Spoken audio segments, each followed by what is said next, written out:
aroma. You smell the Never aroma? miss. You never miss. Bro, You know what? Someday you need to be a chef. I'm still in training. What's happening, man? Nothing, brother. I'm just here. Glad to be here. And tonight, I made something a little different. Okay, talk to me. Talk to me. Easy chicken. You can get some little mashed potatoes with some green peas in it. Okay. Takes me back to my childhood. We're gonna react to this. Okay. What kind of chicken? Jerk chicken. We're gonna have some jerk chicken tonight. It's Kirk Franklin. Okay, well, I'm ready. I'm ready. All right, Table you know talk what? or whatever the hell this You shit excited? is. Yes, sir. So Them what's the Kings. topic tonight, King? Man, tonight. I'm just now it's finding out gonna this is a be thing. little I'm to the fast forward a heart, little to the bit. soul. Man, I want you to know, man, that I am so honored just to have you here with me, man. It's like just the perspective and the life experiences that I want to learn from. You know, I want to learn from young men that have gone through so much already at a young age. Yes, you know, because some of you, even though you're younger than me, I mean, you know, you've almost had to live 2 and 3 lives just to get where you are. Yes, and then for those of you that have had to live in front of the camera and still be strong, still be powerful, and still be victorious. And I think that the conversation that as black men that we're now having across the country is how do we control and protect and save the health of our minds, the health of our emotions. And you know, growing up in church, I've had to even erase some bad thinking, you know, because I had to learn that the teachings of Western Christianity and Jesus were not always synonymous. You know what I mean? Like they, you know, like Jesus was mad cool, but a lot of stuff that we were taught ain't got nothing to do with him. Right. And one thing that I've learned is that we don't always have the power to be able to say to people that say, you can pray that away.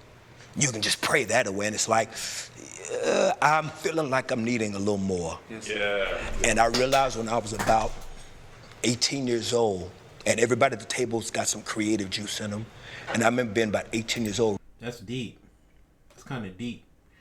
Y'all heard what he just said. He was like, you know, everybody would just tell him like, you know, to pray it away. You can't pray everything away, dog. Sometimes you just need more. You know what I'm saying? I don't want to say you can't pray anything away. You know what I'm saying? But everything away. But bro, like sometimes you just need more. You know what I'm saying? Like it's not working. You gonna need physical reassurances. You know what I'm saying? Type like real world reassurances. You know what I'm saying, to keep you going. Realizing something's wrong. My highs are too high and my lows are too lows. It's a good group. This is an interesting group. And I felt anxiety and I felt depression. I'm gonna go see who else they got on the show and shit too. But just you didn't want to say anything because you didn't want nobody to think that, well, you know, I ain't Christian enough. You know. Can I say something about man, that? you can. Man, listen. I want to open up the table to all of y'all to talk and tell me how y'all feel about this topic of black men and mental health. There's one thing you said about prayer, and this is what I realized in the community, and this is something that I was doing. Bro, when did he shave his head, bro? Like real shit. When did he shave his head, bro? This nigga look like goddamn bro from damn, what's that show that used to come on Kids WB? The Shaolin. Bro, look like when I tell people about prayer, the relationship with God is not a one-way street. So sometimes we come to God and we always praying for things, praying for signs, praying for blessings, praying for clarity. But prayer is also a space to where we sit down and supposed to listen. Yeah. So if you don't have enough discernment to decipher between what voice is of God and what voice is of the other side, or even your own curated thoughts, I feel like that's when people walk astray. But one thing that God has been strengthening in my life recently is the inner voice that he's put on the inside of me to trust. So like, you know, even the way everything I do, what I wear, what color I wear for the day, what's my words of the days, what's the things I'm looking for. All these different things come with me and my devotion to him. I created a word called neuranical. And neuranical means to me like steadfast devotion of listening to the inner voice. that he places on the inside of all of us. Tyrannical. So, and you are. I was just going to ask you how you spell that. I was just going to ask you. Totally different. Yeah. Well, you know what? Let's even start off on a light side. Y'all tell me at the table, what makes you happy? What makes you have the most joy? That question, man, is to a black man, Kirk. He has to pause. Notice everybody's body language. Why is that? Because we often are not the receptors of happiness and joy. We're often looking to provide it for someone else. Amen. And we don't really know what that is because a lot of times we don't get the opportunity to just be. Yeah. So for me at 43, I've learned that my happiness is just me being able to just be where I'm not providing, where I'm not performing, I'm not talking, I'm not being someone giving a clinical analysis to their crisis. Yeah. It's where I can just be where I'm just settled into me. Yo, shout out to bro. I don't know his name. Wait, matter of fact, let me do a breakdown. Jay Barnett. Maybe this is Jay Barnett. But yo, bro just said some real shit. Like, and you know, the first thing, you know, you think about when dudes come out and say shit like that is, you know, women, oh, he's sassy, like, bro, black men, bro, we have it, bro, crazy. Like, we can't even, like, express our thoughts type shit. I know somebody is gonna be reacting to this. I know it's gonna be, I ain't even, like, seen this shit yet, but I'm gonna go and look at the comments. So I'm gonna go and see if there's some reactions to what bruh said on this. Bro, I know there's some people in the comments talking about some, oh, this man feel like he, like, just bashing the nigga for nothing, bro. You find yourself, Ray J, most happy? I find myself most happy when everybody got a room at the hotel. Break that down. That's meaning, like, if everybody got a room at the hotel, I sleep in the car. Okay, now break that down. Happy. Meaning, like, certain people gotta fill certain positions, so I gotta make sure everybody good. When everybody good and everybody settled in, and I'm in the car, I'm like, man, I'm happy. Got you. Your happiness comes when you're able to take care of everybody else. But my most happiness is with my kids though. Yes, sir. That's it. Like, how many kids you have? 2, 5 and 7. They at my house now and they don't never want to leave. Wow. I be telling my baby mama, like, yo, if the kids crying because they want to stay with me, it ain't a bad thing. Let them cry and then let them take them home. But you know what I'm saying? Don't take away from, like, them just wanting to be with me too. You know what I'm saying? They sad they gotta leave. Does anybody else have kids at the table? Yeah, I got 2 kids. I think that's the happiness for me is very specific when we go to the movies as a family a lot, and when we are walking back from the theater to the car, and we're like, what was your favorite part? Oh, I like this part. You know, like that's it's a great memory that we've replicated so many times. Yeah. And it's so specific, you know, even if the movie sucks, we're like, actually, there was nothing good about that movie. You know what I'm saying? But that little walk to the car where we're all together and we just experienced something together, that's a very happy moment for me. What about you, Jonathan? What makes you happy? Well, I'm very happy right now. Why? Well, I will say that a wise man once said, when you're happy, it's because you got something happening. I love that. What is that wise man's name? What's the name? Kirk Frank. No, it's gnarly, right? So, like, I've been in such a state of joy. I know we're talking about happy. Yeah. Right? But there's a difference in that. There is a difference, you know.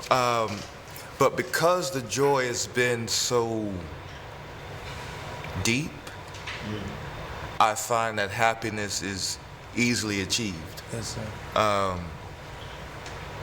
I'm kind of happy a lot of the day. Not just because of my medication. You know what I mean? I'm happy most of the day. Most Wait a of the minute. time. Hold on. Wait a minute. You just, you know, okay, so thank you, King. Do you know what they call do you know what they call psychiatrist shrinks? No. Because you know that's the nickname term for like really, like y'all don't know what they call shrinks. The reason why psychiatrists are called shrinks is because it is their job to shrink the problem. Yes. Oh, wow. So when you go in with, you know, life is crazy. You know how you go to the side, you know how you go to a therapy. Like I've been going to therapy since I was 28 years old, right? And you going, how life is, and their job is to shrink the problem. Wow. That's what they call shrink. But he just did something with humor that shrunk something, and he slid it in. And did y'all catch it? Yeah. He mentioned being on medicine. Yeah. But you did it in just such a loose way. Slid it in like. Yeah, no. Let me get some. No, that was mad crazy. I know. Mad I want crazy. And I love how you did it because Like- there's often a negative connotation to when someone is medicating. And particularly in the black community, you know this, Kirk, because Why? again Why? in the church, if you can't pray it away, definitely taking medicine means that your Holy Ghost or that your salvation ain't as strong as you say it is. Right. But we need medication as much as we need therapists, as much as we need coaches and teachers and all those different things. They're all stabilizers. Because if I can take something that can offset and pause within my neurotransmitter, which is basically allowing me to move smoothly through my day to where I'm not having a psychotic breakdown or not having a meltdown, give it to me. Because oftentimes when we're looking at mental health issues, most of them are genetically passed down. Tell them real quick your background. Tell them how you got here, just in case y'all don't know my man's. And I want you to tell them that real 100. So, was a free agent in the NFL, got sent home. Eat. And I had a hold on, little rice. It was so serious. So I was waiting for the food. Eat. yeah, I want to make sure. I want to know your story though. Yeah. But just while you talking, I'm gonna get some. Yeah. So, man, went home and attempted to take my life. So I was a cutter. My dad was a pastor, and my parents divorced, and I started cutting at 13. And every time something would happen, I was always cut. And it was funny because well, not funny, but my sister saying, I always wondered what was the marks on your arms when we would come see you in college, because to understand self-harm is that I was allowing myself to cause physical pain to numb the pain that I was dealing with on the inside. And then my second suicide attempt was a drug overdose. That was several years later, which after surviving miraculously, which is how I got into going to therapy, because I stood at the altar a bunch of Sundays, Kirk, and I got prayer, and sometimes deliverance works in an instant, but true healing takes place through the journey of understanding why was I cutting? What was the pain connected to? Understanding it. What makes you happy, King? Man, I'm gonna be 100% honest with you. That's refreshing to hear, man. For real, man. Glad you overcame that, man, because one of the greatest gifts God give us is life. Yes, and that's one of the main things he's been teaching me with, you know. I think happiness, people trying to seek happiness in the wrong places, it just comes from gratitude. It's about being thankful for what's already around you. And once you start to count that, you know, once you start to dim down the needs and the wants, want for nothing and just accept and flow with what he's already providing and offering for you, that's when true happiness comes, in my opinion. Yeah. You know, one of the main things God told me is the greatest gift. NLE, bro. Dude is wise, man. Like, and he's young, bro, but he is wise, bro. He's speaking right now. Like, I'm relating to it because, you know, it's an everyday thing. It's a, you know, you gotta focus on what matters, man. It's just like all that, you know, like money ain't everything, bro, but just you know, it's all, take care of yourself and just your family, bro, like the shit that matters, bro. People matter, you know what I'm saying? It's life. I relate to that. I tried to take my life before. my daughter, when she was being conceived, she gave me something to live for. So, you know, happiness does come from the What children. took you as to well. that point in your life where you felt that space where you tried to even take your own life? Man, it came to a space to where I had everything I wanted, but nothing I needed. So it was like, you know, everything of my wants, it was reachable. Money, cars, clothes, women, of course, all the things that's in the other side of the promise. How old are you? I was around 17. This was like after I had blew up. Around 16, a few months into me blowing up, receiving breakthrough, it started to become a point to where I started to veer a little left. You know what I'm saying? You know, I always relate to the book of Job. You know what I'm saying? I feel like at the end of the day, it was just everything was a testament to faith. But the attacks, you know, they started to increase, but still my faith never changed on, you know, who the ultimate provider was, and that's the Most High God. How do you guys feel at the table? Has everyone at the table ever had that space outside of Doc and NLE? Have you ever been to that space where you ever thought about suicide as black men?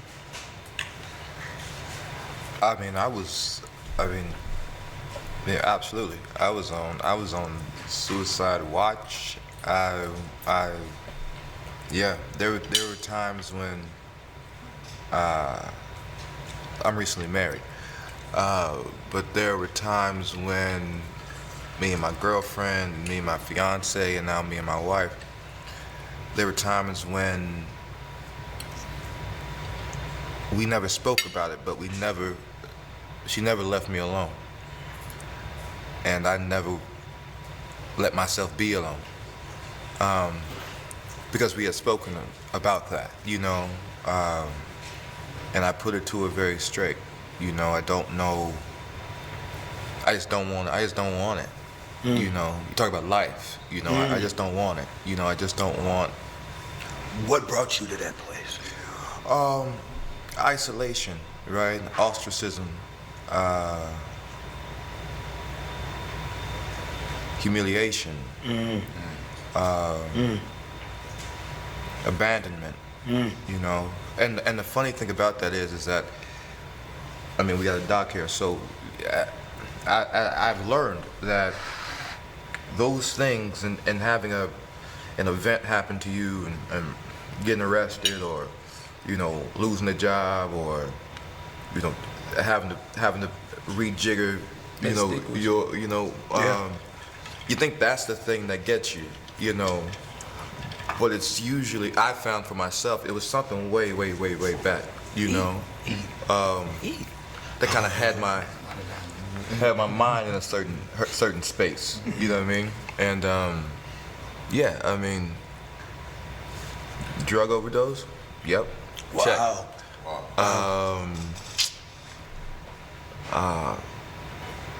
Damn near lived on a roof, you know, just plenty of, I don't even smoke cigarettes. You know what I mean? Plenty of cigarettes and whiskey. You know, I actually wrote a letter. Yeah, I've done the whole thing and been there. Just the courage you have at this table, though, man. Just the courage. It's not. It's precious, right? Like, life is precious, and it's deep, but there is a level of, like, I don't really care. Yeah. You know what I mean? Like I've reached a point now where it's like, I really want to care. You know what I mean? Like, but I don't care. But the darkness we have to go through as a black man sometimes to get to that light. But see, that's the thing you said. That's what pisses me off. You said this at the top. You know, we as black men have to talk about mental health, right? Like, I agree. But we are all born into a society in which our narrative, right? Our narrative as black men, we're born into a narrative that puts us downhill. Yeah. And then you end up having to pretend that you're somebody that you're not to get through certain doors that I got through, right? You don't get through an Ivy League door, you know, behaving a certain way, thinking a certain way, or letting people know you think a certain way. That didn't happen. Yeah. I think as a black man, we have to know we are at war. Every day we wake up. Do you two, as young men, do you feel the pressure as men, or do you feel the pressure as young? Like, is the pressure that you feel being connected as being a black man, or you just feel it in general? I don't feel pressure. I feel honored. You know what I'm saying? I feel honored. Because I'm a firm believer when that pressure is being formed, that's what creates the diamonds.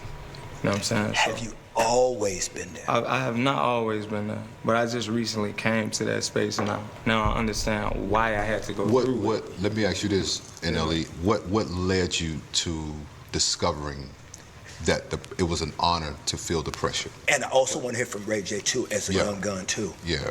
What led me to discovering what made me feel it was an honor is because our job as a black man is to go through the obstacles, to be able to uplift the other people that have not overcame the obstacles. And it's still a, it's a war. We win one battle and then we move on to the next. We climb one mountain and then we gotta go to the next one. Yeah. But service to others is one of the most important things, and even a wise man once said, to piggyback off Jonathan, service to others is what pays our rent in heaven. Heaven can be accomplished right here. Who's been teaching you? What you been reading? What you been doing? This because how old are you? 20? I'm 22. Yeah. 22. So, 22. and how do you handle the pressure of life? Do you feel it as a black man having that experience? The pressures, it's not. It's deep. The industry's deep. It's a fucked up place to be, you know what I'm saying? Because, well, if you plan on the outskirts like us, it's not fucked up because, like he said, when he said, I don't care, like, I really don't give a fuck, right? Excuse me, I'm sorry, you're a man of God. You can be you. Okay. Be yourself, King. Cursed in front of Kirk. King, That's King. not okay. King, be yourself. Like, when did you come? Whoa. It's fine, it's Bro, fine. I'm going to hell. No, you're not going to damn it. No, you're not. That was crazy. You're fine. You're fine. I want to apologize. First off, Listen I want to apologize to the table. No. That wasn't okay. Right. I have a question for you. When did you get to that place where you no longer care? I mean, I no longer care when I just understood that the manifested is different from trying. You know what I'm saying? And I've never been the type of person I want to go on an audition or sell myself. So I just took the long line, the line that was real long. I'd rather take that than to be who I'm not. I got you. And it's I could be squeaky clean and be successful, and I'm real miserable. At that point, because you know what I'm saying? That makes sense. Yes. Yeah. That makes sense. I'd rather just I'd rather be on the outskirts because you can't really make a mistake if you don't work for nobody. I get you. You can only make a mistake in your mind to where you fuck, I messed up. And that's God telling you you did because you feel bad. But if you don't feel bad, then you ain't mess up. If your perception is right. If you're conscious of it. So if you go to war, we go to war, it's all messed up. Kids are dying in every country. So the war is fucked up for everybody, but now you're starting to figure out what's best for the family or the country, right? So you're gonna ride with America or wherever you're from, but it's all still messed up, and it's all still politics, whether it's Democrat, Republican, blood, Crip, black, white, And you can only imagine just the kind of pressure that it is being young and famous. And Kev, you are now experiencing a level of fame in your own life that has kind of caught you off guard. When you hear these young, intelligent young black men who I'm so honored to have at the table, is because we'll never know their level of pain. We'll never know their level of anxiety and stress that they have to deal with because we didn't have all of this BS and we didn't have all of that where you have to live your whole life in front of people. I mean, how do you process these stress and pressures of trying to manage it all and not losing it? Yeah, I think it's tough, to be honest. I think Kev on stage is I've been describing it lately as the performative version of Kevin, and I think you think you want something until it starts to happen. Yeah. Right. And I think one thing that I probably struggle with the most is like, look at that too. for a long time I'm creating on the internet and I'm just this guy. You know what I mean? I can make fun of everybody that everybody else is making fun of. And then all of a sudden it's like, now when you say something. I needed to see this though. He said Ray J was spot on in that exchange. What he was trying to tell NLE is that yes, you might have gone through a lot in your 22 years, and that can make you feel older or more mature than your age group. But there's a difference between life experience and time lived. Someone who's 42 or 55 has been through layers of life you haven't even reached yet. Different decades, different lessons, different versions of themselves. Ray J's frustration made sense because NLE wasn't grasping that point. You can't give blanket advice to someone who's lived 2 or 3 times longer than you. God may be guiding you on your personal journey, but that doesn't mean your path or timing applies to everyone else. You can share perspective, sure, but you can't teach someone who's already lived what you're still learning. And when Ray J said, all right, I need a cigarette, that was him realizing the conversation hit a wall. The older men at the table understood NLE's heart was in the right place, but sometimes wisdom only comes with the years, not passion. That's deep as fuck. That's real. If y'all seen that, because I seen a clip, that's what made me want to watch this, of that whole scene, so. But yeah, this is a good interview, bro. And this is now somebody's podcast topic, or you're on the Shade Room, or you're trending on TikTok or Twitter or whatever. And I'm like, bro, what? And when the internet is after you, I think you know it's not the real world and it's not everybody. But for some reason, it feels like everybody. Yes. It feels like, Yes. there was a time I was getting dragged. They were finding every one of my emails. They was like, and I'm just like, bro, you just put your phone away. But it's like, it feels like the whole world is like on you. Same You know what I people mean? to see you and shake your hand though and congratulate. Go away, and that thought might be in the back of your mind. Like, how do you pull out of that? Yeah, that's a great question, Kev. I think for me, NLE and I was talking about it earlier, right? He was talking about how his daughter, right, your daughter, right, has given him a reason to live. And I think for me, having an encounter with God after I survived, because most people don't survive the drug overdose. I mean, the stuff that I took. And to, man, some of everything, man. So my football injury was a nerve damage injury that I had to my pudendal nerve down the lower part of my back. It was so damaged that I'm just being vulnerable. I couldn't get an erection at 25 years old. Wow. You know? Wow. Yes, so it was either do open back surgery or to try some rehab from a doctor that I met in Houston, who was the only doctor that can help with the nerve damage. Life is real, man. Life is real, bro.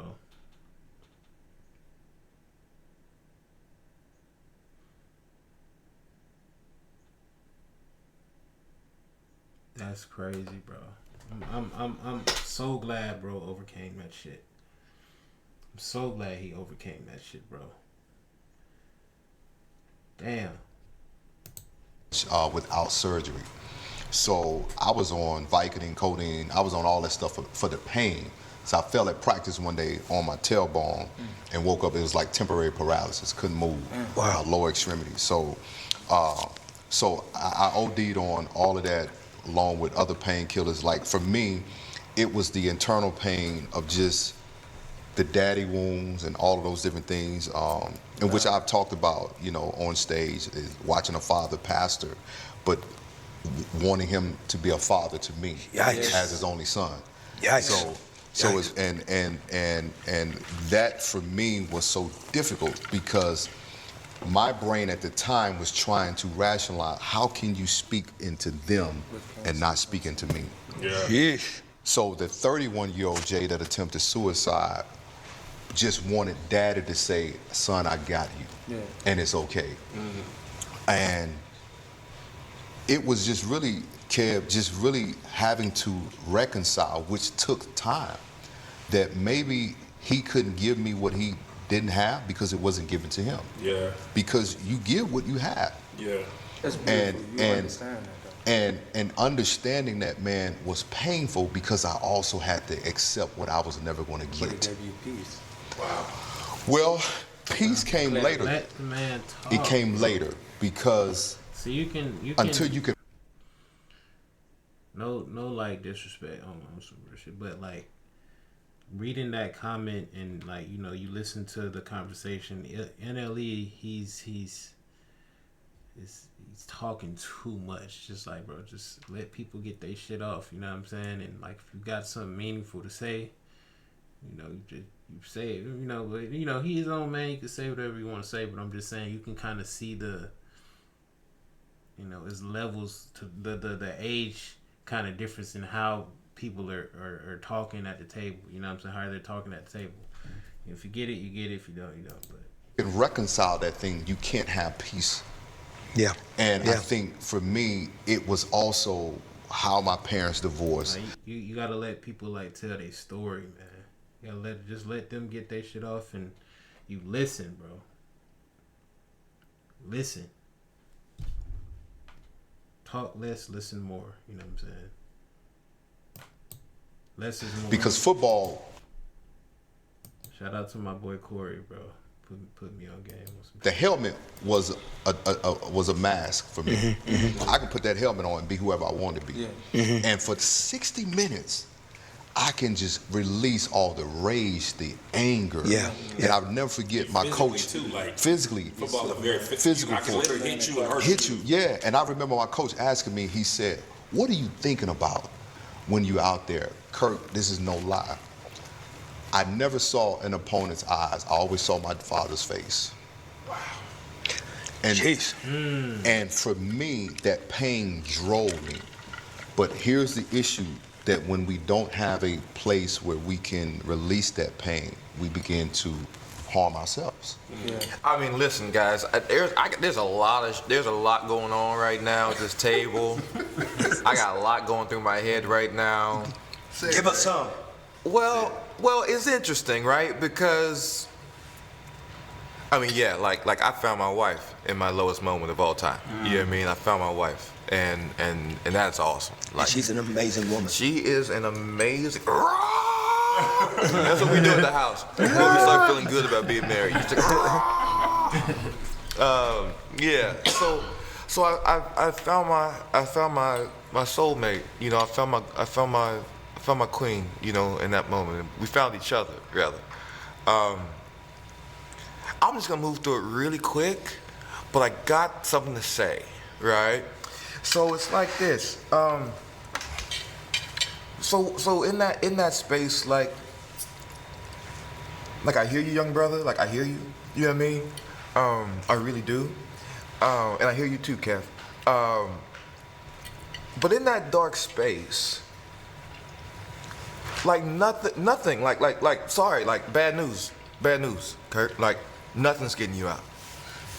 Nothing's getting you. Like, and I don't want to talk about that. Oh, my babies. Oh, my career. Oh, my life. Oh, my. No, that's horse shit. That's horse shit. If you had something to hold on to, you wouldn't be in that space. Wow. You know what I mean? My baby girl wasn't gonna get me out. My mama told me I can't get you out. Wow. You know what I mean? Megan couldn't get me out. And your mama preacher. My mama preacher. And your mama You know what I mean? preacher. Like, I want to talk about that. Like we can talk about, like, you know what I'm saying? Like, and that's why I feel like let's cut the bullshit. You know what I'm saying? Like.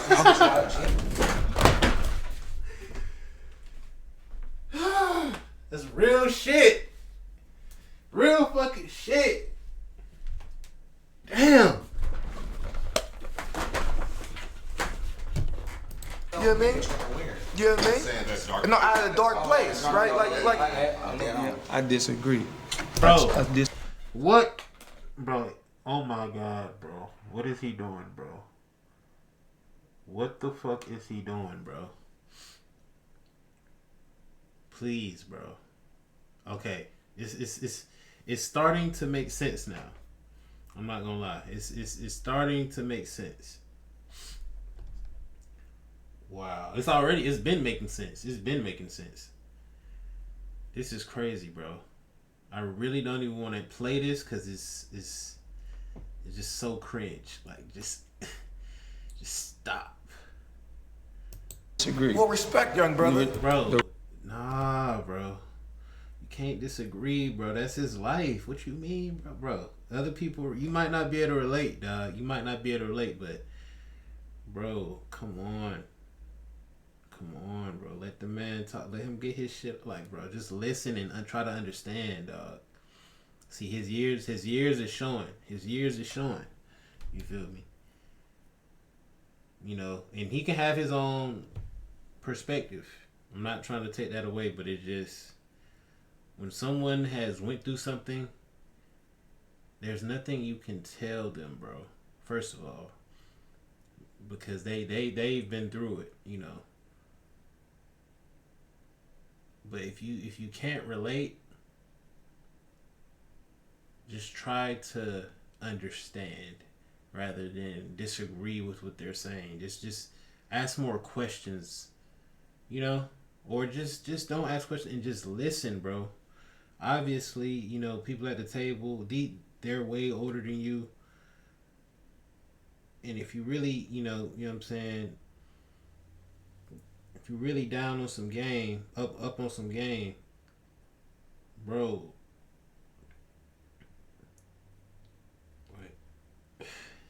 I ain't even trying to go there, bro. That might be too light. You really up on some game, bro. Just, it's better to listen, bro. It's just better to listen, especially to people that's older than you, that's been in the game longer than you, or that's, you know, I ain't saying you gotta goddamn bow down to them or no shit like that. But bro, these folk got, you know, it's different ranks, and it's just try to learn, bro. Learning, bro, you gotta learn, bro. You feel me? Learn from people talking, bro. It's not all about disagreements, bro. So what, you disagree? What is that? So you disagree?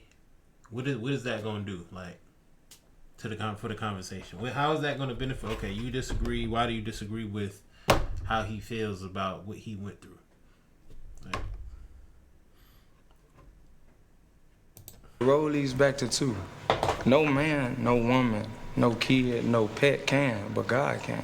The road leads back to two. And my thing, but my thing is though, my thing is this: chill out, fool. if we understand the connection, man, not. listen. I just sat down for 3 to 4 months. I took a break. I could have made $4, $5, $6, $10 million. I left it all on a plate to sit down because something in my spirit wasn't right. I sat down. I had to go back home. Got grounded. Stayed in my hometown, the most dangerous city that people crucify. Stayed there, planted my feet there, and went into 112-day seek. Every day I woke up, I went outside with my notebook, and I sat my feet in my grass, and I stood before a tree and in nature, and I just listened.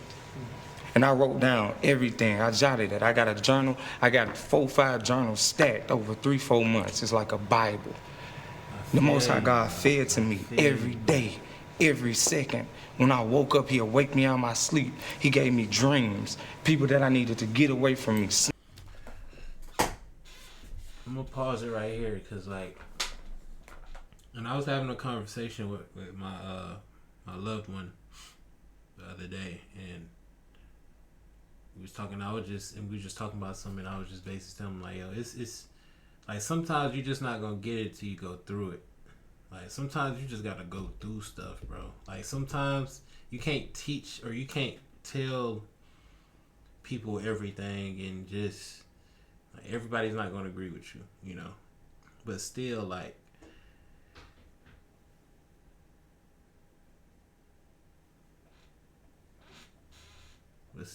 bro, you gotta have decorum. Like,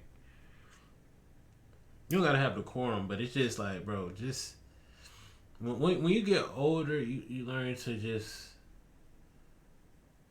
allow things to flow and know how to express yourself in a way to where, you know, it's never attacking, or you're never attacking somewhere. You're not disrupting the flow of what's going on. You know how to kind of just, and that's not to say you're going along. You're not going along, but it's just like you're just being authentically like you. But it's just like when it comes to like, bro, it's levels, bro. It's just levels to this shit, bro. It's crazy. I'm really blabbering at this point. Snakes, rats, whomever. He put everything under a microscope in my life. Watch this. There are times cut that shit out. when I can say that my walk with God, NLE, has not been enough. And it was hard for me to admit that.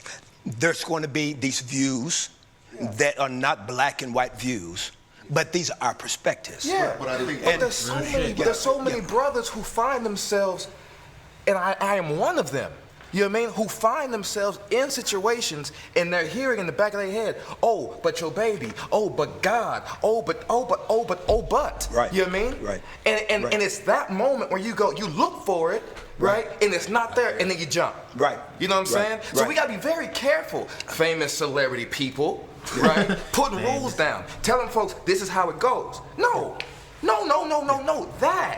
That is dysfunctional. So right? let me The say same way they say, the same way they say black men should behave a certain way. That's like saying a Christian should behave a certain way. Right. You know what I mean? Yeah. That's not. It's not fair, right? It's not fair, and it puts that individual in a place where they have no escape. Right. Why don't you speak to that, Doc? I like how you were transparent, Kirk, because as a son of a pastor, and you're so on point. And I think what Jonathan is saying is you are right. Yeah. It leads back to two. Yeah. However, man, there are moments that crushes you, man. Never discredited that. And they're so crushing that me and him was talking earlier, and I related because what he went through, it's like this, Kirk. You know this. There's something, man, the agony behind dealing with a private matter in a public arena. Yes, sir. Yes, sir. That is crushing, that this should stay private, but now it's public. You could have called me, and now you had to make that post about, yo, Kev, this. And I think for us as black men, to what you're saying, Jay, is we can't package it and frame it in this manner because, man, life is so nuanced. It is nuanced. And yes, man, it is. you'll get into a place. Yes. And we were talking, because I went through what he went through in 2018 with the young lady I was dating. And I watched people get on social media, and I'm like, it's not true, but I couldn't say anything. And I'm saying, God, where are you now? Mm-hmm. Right? It was like a Job moment, because you're like, why is this happening to me? But my thing is these, well, I said to roll these back to two. Ray J is finna go crazy, bro. I know it's Ray J is like, bro, shut the fuck up. Like, it's like, bro, please. Like, it's, watch, how were we at? We at 40 right here. Let's see how long it took. There it goes. Yep. Ray J Water. Yep.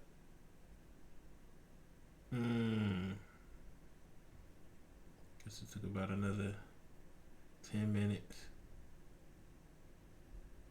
Alright, let's go to... This is what you also do. See, you had, and correct me if I'm wrong, and I need you up on this, you weren't raised in church, were you? My grandmother, on my dad's side, took my pops to church 3 to 4 times a week, sometimes 2 times a day. What about you? I'm a product of that. Okay. That veered my father away from church. Wow. I wasn't in church every day and all this. Good. I was not. I can't say. Which is but good. I still receive what he felt. You get what I'm saying? Yes, It's a generational thing. Yes, that yes, gets passed sir. down. Yes, sir. So whether I feel it the way he felt it or not, I still feel it secondhand. You feel me? Well, let me tell you why I said that is because I appreciate and love when people did not have to be forced to go to church and have stuff thrown down their throats, because it gives them a different way to paint their picture of the journey. I get what you're saying. But going to church isn't the solution, man. No, I get I'm not disagreeing with you, King. Yeah. I'm sharing with you what you're walking into. And What's happening at the table is that for a lot of us, let's call it what it is, religious trauma. I understand What we're dealing with a lot at this table is because we have had people make us feel bad. I don't know why though. Let the OGs talk, bro. Let the OGs talk, bro. I get it, bro. Like, let the OGs talk. Like, damn, bro. Like, you know, you got some stain in this shit, but bro, we been in this shit, bro. Just, you know, playing your role in that shit, but it's just like, bro, listen to the OGs, bro. Allow them to get their shit off and learn. Try to learn something from what they telling you instead of like, you don't have to, what they saying doesn't have to be for you. You can still just listen to what they say. You don't have to agree, but you could just listen and just, interpret it how you want to interpret it, take what you can take, and then just leave it at that. Like, if you got something negative to say, just leave it, bro. Don't even say that shit. What the hell? This man It's a making this thing shit where like, you have us here as people, you have God, and then this is what happened. We got to go through all these different things to get primarily the source. Doing, bro? I ain't gonna flex. He's losing aura, bro. He's losing aura, bro. Bro, how much aura? Okay, he cut his hair off. He's bald now. That's the thing. That's at least 1,000 aura. He a negative 1,000 aura because he's bald, and he's got this damn. He's tapping on the table and shit. Like, he's not listening to the OGs, brother. Primarily the source. You know what I have a problem with? One of the things I have a problem with. You see how the OG just let him, when he's talking, you see how no one interrupts him and they're not like, oh, I disagree, or they're like, no, they're like, okay, like, we see where you at. Like, bro, eat some of your food, bro. You got this good ass food right here. What is this, bro? They got some good ass food right here. Mashed potatoes, it look like maybe some steak. Eat your food, bro. And it may be controversial. Food, bro. A lot of people may say this and may say that. I don't like. Let me say it in a manner to where it's extremely intelligent. Bro need to eat. Let me think on it. In Christianity, it's a thing where people praise the Son more than they praise the Father. And that's what I don't like. Okay. Because if we are man made in a likeness, Jesus is our brother. It's gonna go insane. You get what I'm saying? Nah, let's see it. Why would I drop down and praise my brother instead of praising my father? And that goes back to honoring your parents. I just gotta say something. Good.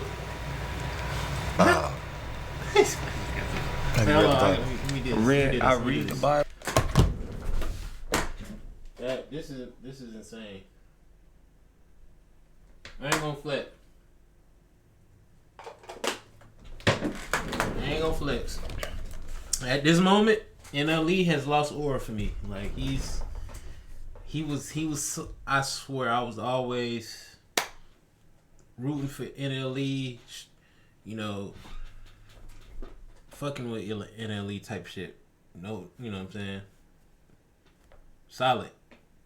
Bro.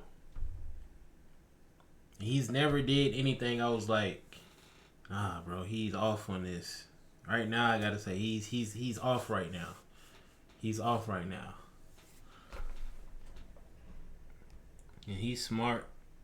And I'm pretty sure one day he'll come back and be like, yeah, I could have just chilled out, but right now, I listen to the Bible. I receive from source straight. I would say read it again. Let me ask you a question, Ray J. How has it been for you? You see how coming from this question, Ray J? From levels to it, bro. It's an honoring your parents. Levels to I just gotta say something. everything, bro. You gotta listen to the OGs, bro. Like people who've been here. Have you read the Bible? I read the Bible. I listen to the Bible. I receive from source straight. I would say read it again. Sir. Let me ask you a question, Ray J. How has it been for you Yeah, coming from the space where you had to go through this? You were raised in church. You've seen different things that have not been always good. How have you processed? When you're able to get your points across without saying much, that shows intelligence and it shows experience. Whenever you're talking to somebody, anybody, try, you don't have to, you're better than them type thing. No, it's just practice being the best you can be, you know what I'm saying? And it just monitor your conversation. Don't be talking too much, you know what I'm saying? And then when you respond, try to respond with something. Maybe leave with a question if you're having a conversation. The conversation is going back and forth, or you don't have to leave a question when it's natural. But just keep that in mind. When it comes to dealing with your own journey of health, mental health, trying to be a strong man, how have you sometimes had the conflict of what to pray away and what to go seek help for, how to address issues that you may go through as a black man that is sometimes seeing faith not always in the best way or the right way or the wrong way? Has any of that ever been your experience? I hate church. Why? Well, first off, because they always sit me in the back. And I'm like, damn, all right. But does it make you not feel good enough? I mean, I'm way back there, yo. Then they put me in the front of the church, and I'm like, in the front, I start sweating, yo. Real bad, like, I'm supposed to be at the front. And then, Nervous when you sit in the nah, I just was up there like, yo, I'm a real sinner. And then... We all are. But what do you do, Ray J, when it comes to the journey of trying to find what the solution is for you when you are dealing with those areas in life that are too big for you and they affect your mental health? They affect the emotions that whether you can't pray away or you can't do something away, is because a lot of times as men, we have these things that help get us through, whether it's sex, whether it's drinking, whether it's drugs, and this is historical for us as men. Work, you know what I mean? We've always tried to find something to help us get through. We need that. It'll never be a day where we don't have to find peace in something. Like, at the end of the day, like, I feel you, man. Like, damn, that shit, it, like, hurt me. It, like, really hurt me, like, to see what you went through, bro, because that shit just, that's not cool. It's just like... To even, like, as I'm sitting here, I'm thinking about Kev as well, because to watch Kev have to mourn his brother, who I knew that they were so close. This was also his manager. But was it any like when your brother passed, was any malicious stuff that happened? Like, was it any? No, so this is the part that feels the most cruel about it. He had cancer, and at the time that he was diagnosed, they were like, this is like a terminal cancer, 5 to 7 years, right? So, man.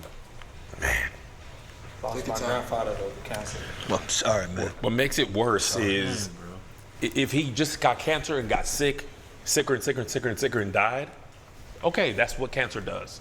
You understand that.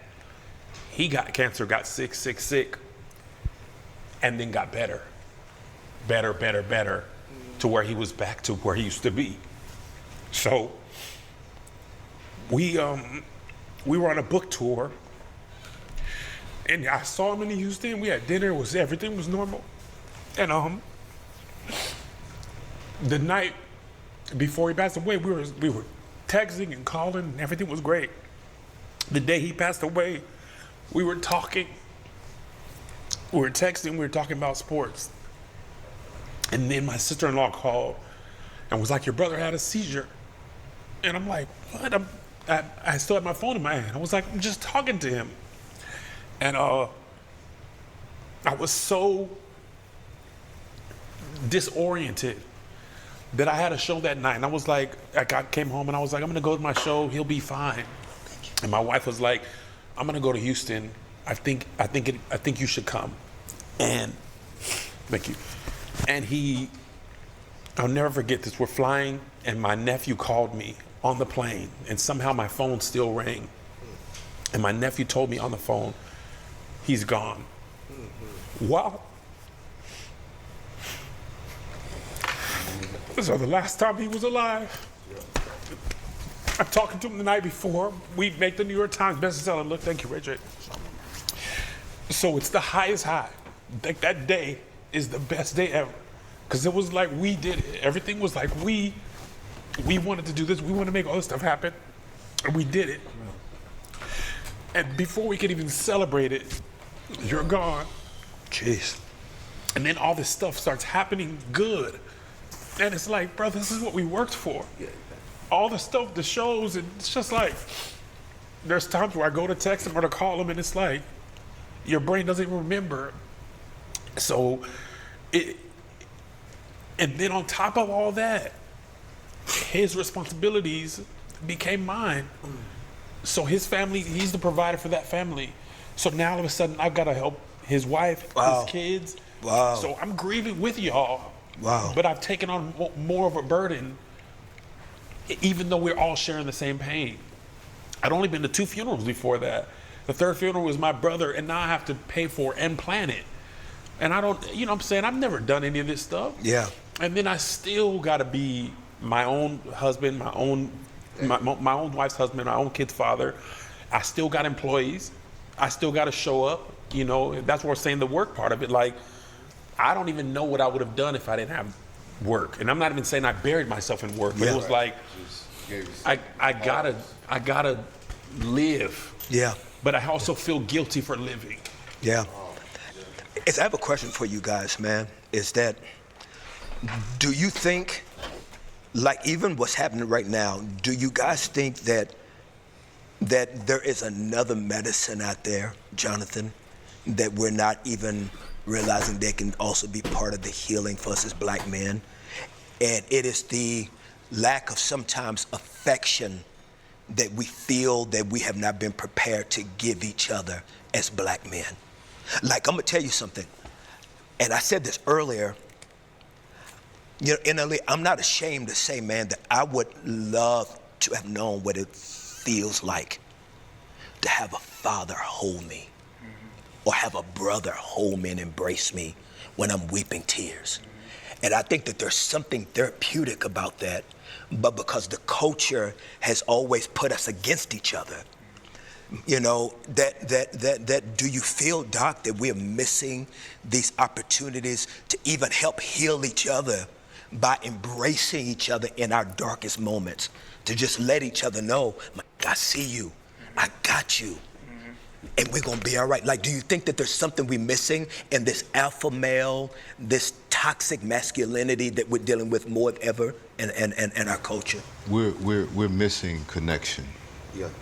And you see how the air changed? Yes. As Kevin was sharing. And I'm sitting here and I can feel this energy because, to be honest, Kirk, we don't even get the opportunity to grieve properly as black men. Or even how Ray J even got up and just showed him some love. It's like, you know, we don't get those moments. We don't get those moments. You know, when I saw all of these guys, I made it my point to acknowledge his transformation. Yes. I made it my point to acknowledge his perseverance and to speak life into him. Made it my point to talk with him and to share with him Ray J. And because when we lack connection, man, we limit ourselves from having the human experience. Yeah.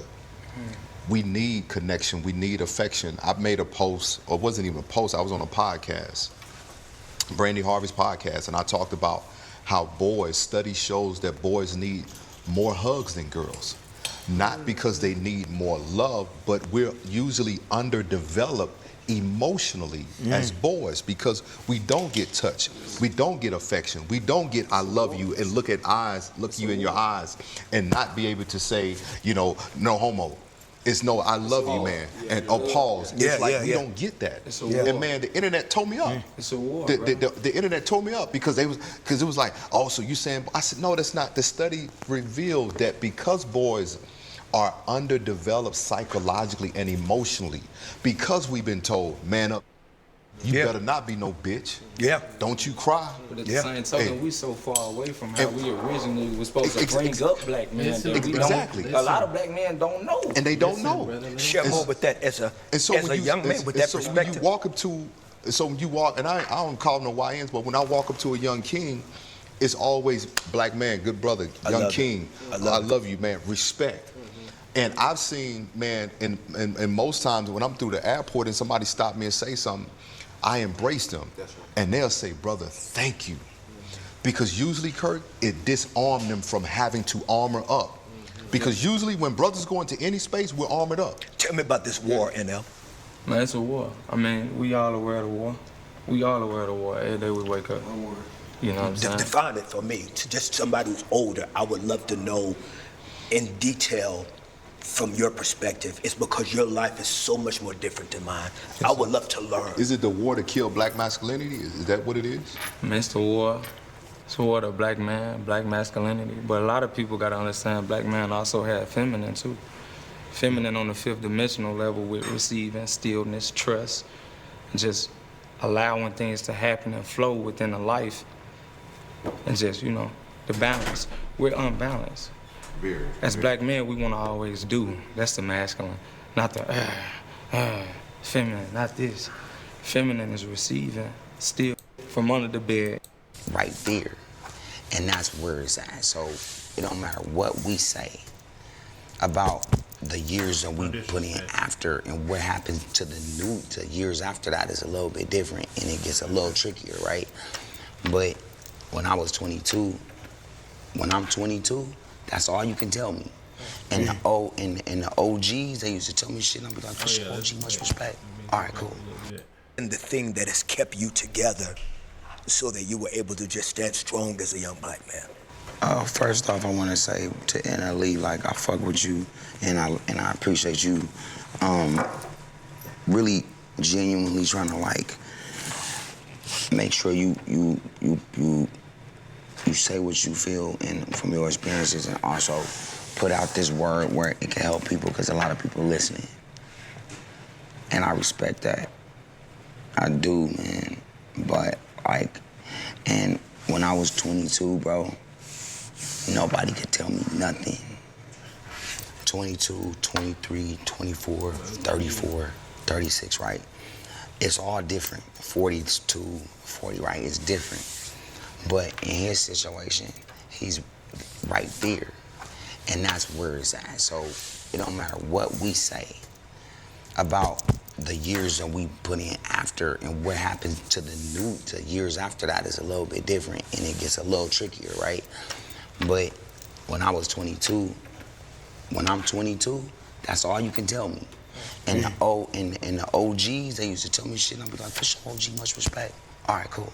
That nigga don't know what he's talking about in my mind and walk away, right? You know what I'm saying? Right. But I always show. We all did. You know, you know what I'm saying? You go, he like, for sure. He like, and I'm telling you, man. And you're like, all right, man. OG, all right. And you like, you don't know what you're talking about because I know what I'm talking about, right? But 22 and 32 is different, and 42 is different. And the way you going is, like, if you keep your head on straight like that and know that at any time, everything could change, like in 1 second. It's already done. It's done it multiple times. Yes, so. Meaning what? You gotta just be like, you right. Just be like, you right. I feel that.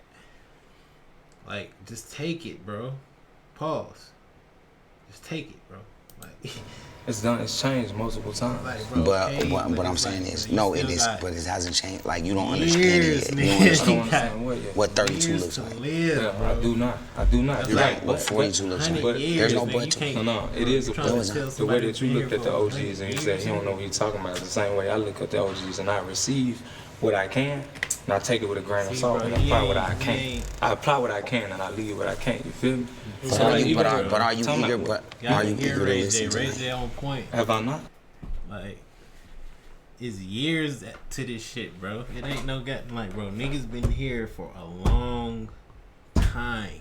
Like, got 50, 60 years, 70 years, nigga.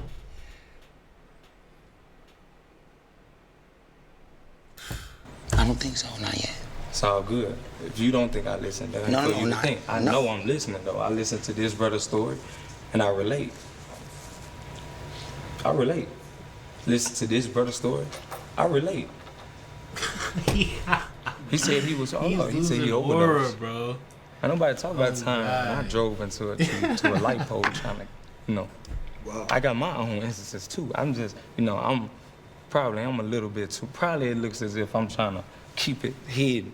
But if I put it on the front line and I just go step by step, day by day, y'all will say, damn, you went through all of that. By 22, that's why I'm so far ahead, because I've already lived enough and I've learned. See, So you feel like Chill out, fool.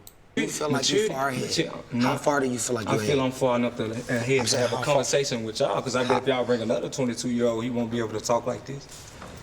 You feel me? I feel mature. Talk like what? Talk and know what You you're saying. sound intelligent and you. See, he's. Bro, why is he doing this, bro? Why is he losing so much aura? God, bro, just you gotta let the years to this You shit. sound like you mean well, but you just have no clue of what this thing is. What the thing is. The What thing is the is, thing? the thing is time. No. I want to hear him. Time. Time, right? Time. Time. Not timing, but time. Time. Time. Within time, what do you feel is going to be revealed within time that I'm So- not already understanding? All right, so- I'm listening. And I think what Ray J is really saying, Arthur C. Brooks talk about crystallized knowledge and fluid knowledge. Yes, sir. And crystal knowledge is what we've acquired with age and with time. Yes, sir. And I would see which honor and respect yours is fluid. And what he's saying is there's so much more to be revealed. And because you're at that position, you're going to learn it. So I don't think he's not saying that you're not. What he's saying is that as you stay on the path, you will continue to receive more and more. But we have to debate. We have to have a debate because if we don't debate it, then there's no point to be here. My thing is, And my I've listened maturity to didn't come everybody. from age. It just came from learning where I messed up at. That's what I'm saying. Is that Not there, bro. You think you there, bro. is that not where maturity come from? Does it come?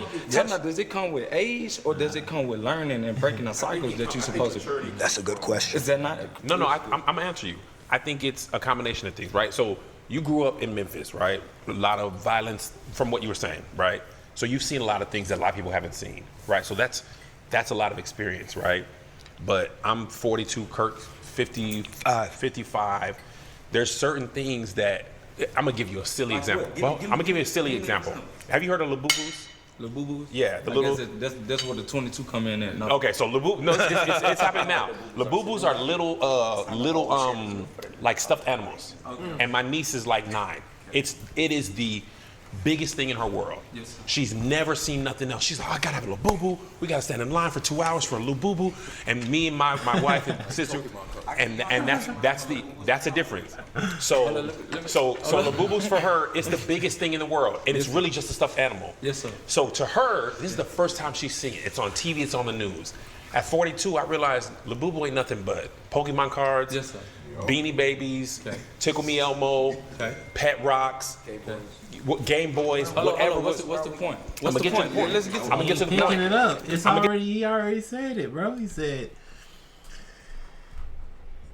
he's got age on her to the point where it doesn't matter. That's all she knows. He can't tell. Like, not saying that she's not gonna get to where he is, but it's just like, bro, he's at the age where it's so compounded. Like, you just don't have that experience they're talking about, bro. Like, you think you're there, you're not there, bro. Get to the point. The point is, when you were hearing Labubus, you think, oh my God, this is crazy. I've never seen anything else like that because it's your first experience. This is her. When you're my age, you're like, this is 6th, 7th time I've seen this, but everybody who's experienced it for the first time, I remember what it was like when I was like, I gotta have a Tamagotchi. No, the world is Tamagotchi. I gotta have this. Mommy, please. And now I've seen that happen once every 2 or 3 years. So that at 9 or at 22, you can only know that revolution's only happened one time. Okay. 2 or 3 times. But when you're 42 or 55, you have literally, like Ray J said, you have actual time. There's experience where you have experiences, and then there's experience where you've experienced things over time. That's your daughter does that? My niece. Your niece. Yeah. My daughter does that with me. So Talk about experience. Yeah, do you feel like that? You listen too, but what I'm saying is, and now I've seen that happen. NLE is my, and he's smart as fuck, and he's his own. You carved out your own way, so you understand. I would see that. You understand by being your own boss. So nobody can really tell you nothing. No, that's not no, true. No. Let me just finish. Let me finish. That's not true. That nobody can tell you. No, you listen. No, you listen Because too. I'm listening. No, you listen too. No. It's not. You listen too. But what I'm saying is, you're like, think about it. And I know your mom. I know you. Like, you manifested where you are right Yes, now. sir. So you understand that. The grace of God. Cool. That's what you feel. That's what I know. Got it.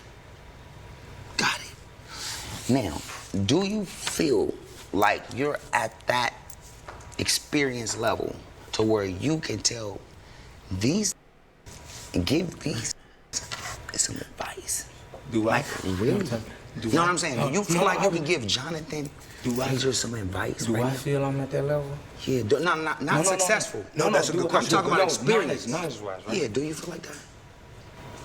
I can only give what man is willing to receive.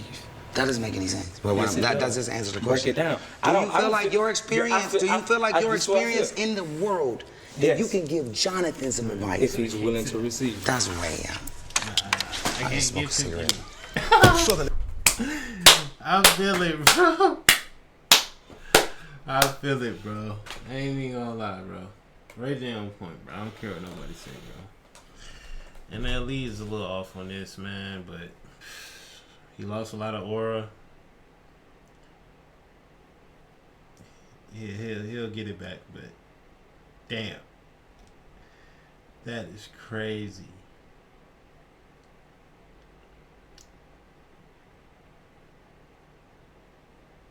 Let me jump in and say this. Watch this.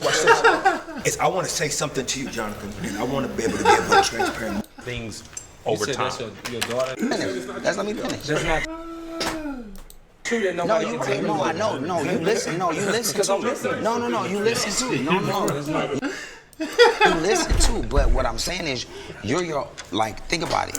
And I know your mom. I know you. Like, you manifested where you are right Yes, now. sir. So you understand The that. grace of God. Cool. That's what you feel.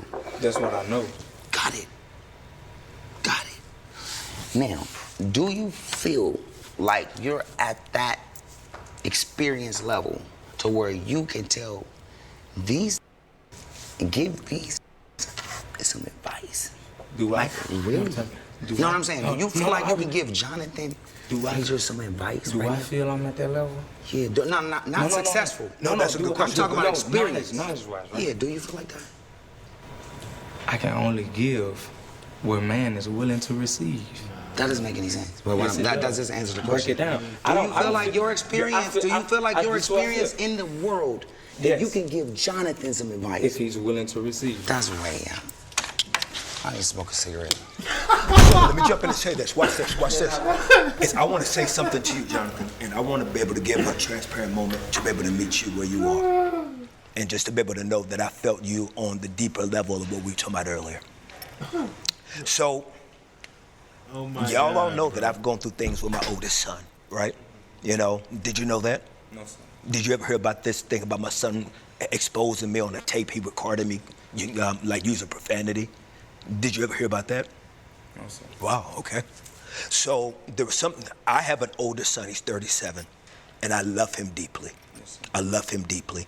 And as a family, we have had to walk out this topic in his life since he was young. And he's amazing. He's brilliant. And I love him, and I miss him. I miss my son. I miss holding and embracing my son.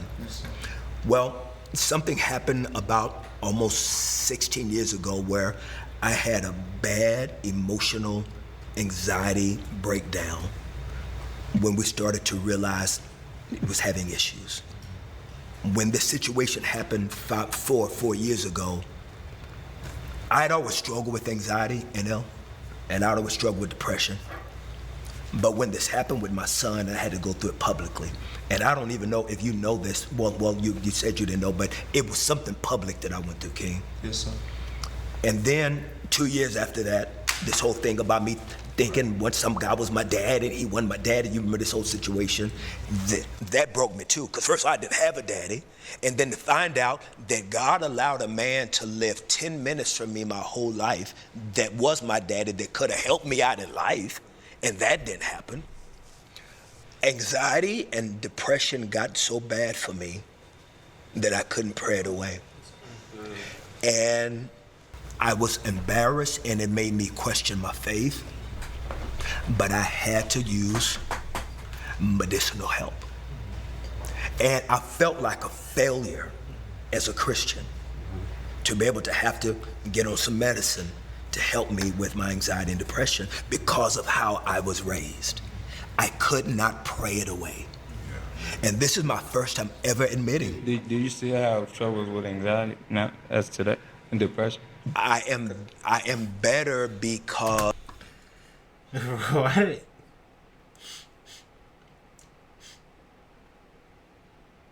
More aura has been lost from NLE.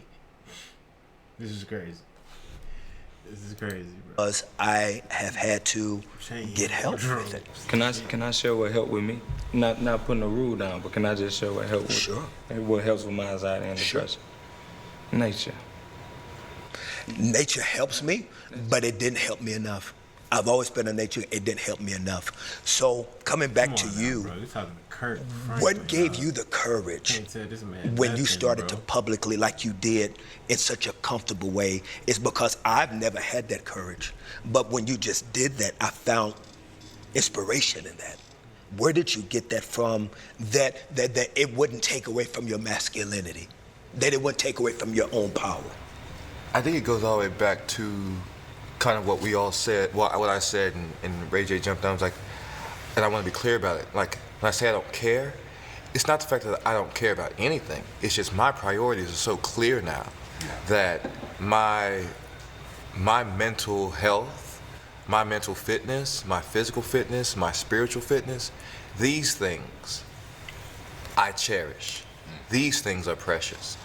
And it is the ego, it is the Insta, Google, Facebook chat book, you know, it is all these things, you know, that distract from that, you know. And when I've got now on the other side of it, right, like I just really love what's going on, you know. Your question is how I get to the other side. Well, my question is how did you find the comfort and courage to be able to because say? it's more, that's what it is. Because we say that in drama school, you have to increase your need to communicate, right? Like that was our big thing, right? If you can't hear, you increase your need to communicate. I feel so led to break down, right, and diagnose this taboo thing that is around us as men, and especially us as black men, and especially on us as Christian black men. Wow. Right? Wow. I feel like that is a calling. Wow. And a mission for me, because stepping out and watching everything go, you see what people think about you. And you take the good with the bad, you take the crooked with the straights. And what I realized is there's a whole group, a whole ecosystem, an entire demographic of people who are looking at people like me, people like Kev, people like Doc, people like my homie, people like you, and saying, what do they do? What do they do? What do they do? And I go, if the Lord has put me on this earth, and has put me through all this, right? And I'm still standing. and I'm still here, right? I gotta share that, you know? I gotta share that. And the things that were burdening me, I'm gonna unburden in front of folk so they can see that it's okay. It's really okay that you hurt sometimes. That sometimes the prayers you don't feel like they working. Yes. You know what I mean? Doesn't mean they're not working, but sometimes it feels like they ain't working. Some days you know? Yes, some days they do. Some days they do. Some days they don't feel like they work. Yeah. Oh, gotcha, you know gotcha. Yeah, Yes, sir. yeah, Yes, sir. You know, like sir. you got Yes, the sir. most beautiful woman. Yes. And sometimes she can't turn it around for you. Yes. You know what I mean? That like these material things do not mitigate the suffering. Yes. Right? Yes. They don't mitigate it. Whoa, you can park right there, man. Yo, will somebody let Ray know that his boy would love him back in? Yeah. Park right there, man. Yeah, and I think that there's so many men that are watching this that are trying to figure it out. It's because here's the truth. We're all trying to figure it out. And I think that there is a level of grace that we don't give ourselves and each other because Yes, that's huge, bro. you jump on That's this. huge. Not being so hard on self. It is perfection within our imperfection. That's huge. Bro. Yeah. And I think it starts there. You know what I'm saying? That's sir. the first step of self-love is to be gentle with self. Self-love. Treat yourself like a toddler. Self-love as black men, do we even feel worthy of that? Self-love, Doc. What does self-love look like? Say something, kid, because I feel it. It's two things. We were talking about this earlier. I forget who said it, but we were talking about. I'll give an example. Two things. I'm sorry. It's a lot of thoughts are in my mind. We had the wildfires here in LA in January, and it was the first time I ever experienced it. My son came to me and he was like, "What are we gonna do?" And I literally looked at him and I was like, "I don't know," because it was my first time experience a wildfire as well. I don't, they in the north of our house, they're in the south, they're sprouting up. You can't drive to San Diego. So, and my son was like, "What do you mean you don't know? You're the dad." And I'm like, I don't know. I didn't grow up in LA. I don't know. This is not an experience that I have. I'm gonna just try and figure it out as we go along. But I feel like my whole family's looking at me like, you need to know. Yeah. But you know what I'm saying? But I don't, right?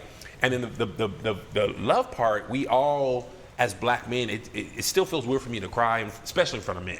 I love crying. Yeah. It feels so good. It does feel very relieving. Bro, it's one of the best things to do, brother. And I remember I felt like I needed to be strong for my sons. And I remember when George Floyd passed away, and I'm having to talk to them again. And this isn't even the first conversation. I had to talk to them about Trayvon Martin. I had to talk about Tamir Rice. And by the time George Floyd happened, it's like I have had to have this conversation with my kids so many times. I remember we were all in my room, and I broke down crying. Like, I'm trying to explain to them, because my youngest son was like, "Why does this keep happening to us?" And I didn't have the answer. And I fell into I started crying, and my oldest son like hugged me. And that was like, although I felt weak in the moment, it also let him know that this is something that you can do. Yes. And I love to share this story, and I'm gonna pass it after this. I was watching this anime called Blue Eye Samurai. Yeah. And it's amazing. And there was a swordsman who was making swords. He was a master craftsman. He was teaching the main character how to make a sword. Yeah. And she tried to make them pure out of strength. Only strength, the best metal, and the swords kept breaking. Yeah. So the master told her, you have to have strength and softness. Yeah. Because if you don't give the sword weak points, it will crack and break every time. We are either taught or raised or believe that there should be no weakness. You know, having my daughter taught me that, man. Yeah. It taught me that a lot, because you can't handle her how you would handle different things. You have to. Even my two sons, I thought you can't even handle them. They're both boys, and you can't even handle them. But I got the little girl first. I think that's what got me out of all of the. As I can see that. Yeah. If I had a son first, I would have been like, "Oh yeah, I'm gonna make him just like me." Like having a daughter can do that. Let me ask you a question. What does personal healing look like? That's interesting, and I really love this healing beat because You say you really what? I really love the healing Okay, beat, okay, right? okay. Because there's two parts to it. Like, so when you cut yourself, right? There's the initial cut, and then you still got to move around with it, right? And then as it starts healing, right, it still hurts, right? There's the scab of it. There's all these things. That's the process of it. That's been like my last like 3 years, right? And so for me, like, and just talking like reality, you know, like the way it manifests for me is I'm more me. You know what I mean? And like now I don't have so many questions about, well, why they like me or why they hanging out with me or this and this. The doubts kind of go away because I know I'm showing up 110%. You know, my 100%. But you can't do 110%. 100% myself, right? And I'm connecting with connection. I'm connecting with brothers. I'm connecting with sisters. There's a certain amount of unity, right?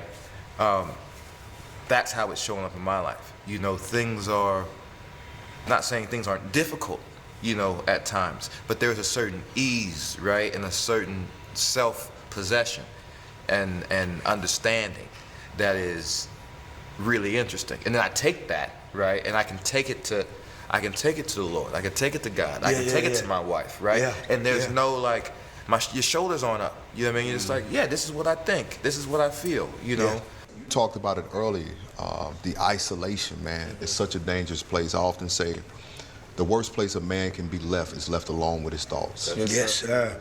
That's right. Yes, sir. It's such a dangerous place, man. So thank you for creating this for us. I just wish I could help more. It's because a lot of these shows that, you know, would call.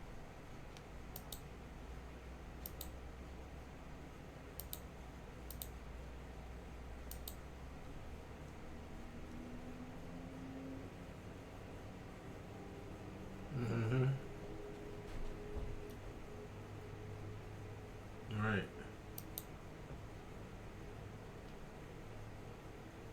Right.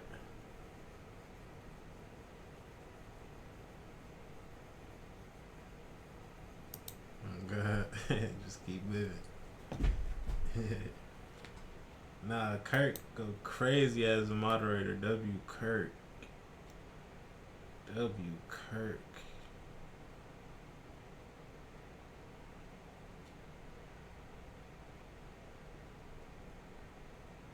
Right. When you listen to respond rather than listen to understand, it shows facts.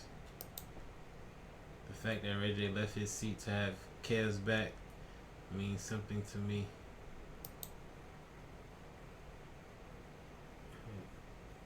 NLE is wise for 20-year respect. He's not wise enough to stop talking and listen when elders who have been adults longer than he's been alive are talking to him, right? He shows his youth every time he tries to overtalk them, right?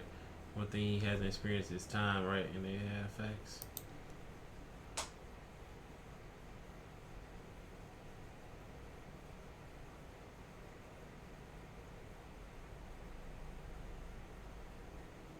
You said Ray J starting that call-in moment.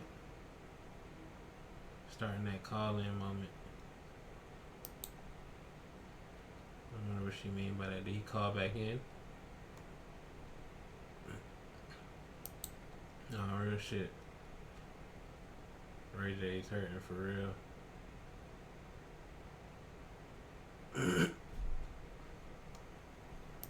W podcast, whatever you want to call it.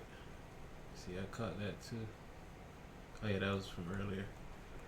Let me see if he called. All of it's all about, it's about being sensational. You know what I'm saying? It's not about healing. Yeah. Oh, And I don't like that we have a society that people want to put on platforms Came back in. the process of you and not be part of the healing of you. Nah, fuck with this shit.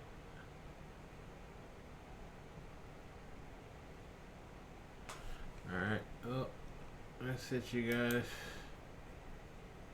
You know, I'll get with y'all later.